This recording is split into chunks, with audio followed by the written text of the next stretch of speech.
Ontario's premier is calling the heirs to the multi-billion-dollar Tim Hortons franchise bullies. This follows a decision to eliminate paid breaks and reduce benefits at two locations in Cobourg. CTV's Zoraida Allman joins us in the studio with that. Zoraida, this stems, of course, from the minimum wage hike. Well, the franchise owners have made it pretty clear, Colin and Michelle, they are blaming the minimum wage increase for the changes. But is it fair to make these changes at the expense of employees? Everyone on social media has their opinion, and today the premier offered hers. Inside this Tim Hortons franchise in Cobourg, people aren't saying much. It's quiet in there. I don't think many of the people want to talk about it in there. But online and on social media, it's anything but. Just going crazy.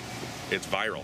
Two Tim Hortons stores in Cobourg, owned by the Joyce family, the children of the founders of the multi-billion-dollar chain.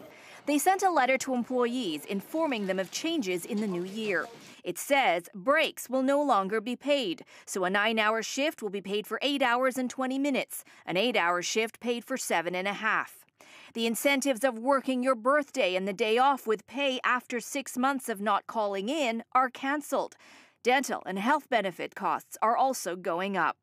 The letter blames the minimum wage increase. These changes are due to the increase of wages to $14 minimum wage on January 2, 2018, then $15 per hour on January 1, 2019. Today, Kathleen Wynne responded. In a statement, the premier called the actions not decent and not fair. It is the act of a bully, she says. The real person that's at fault is the premier and the Liberals for making the decision without consulting with small industry.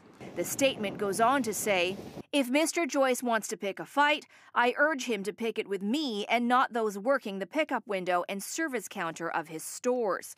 I hope Mr. Joyce will choose to reverse his approach. I can see a loss of jobs for a lot of people on the lower end because I don't know who's going to pay for all that extra.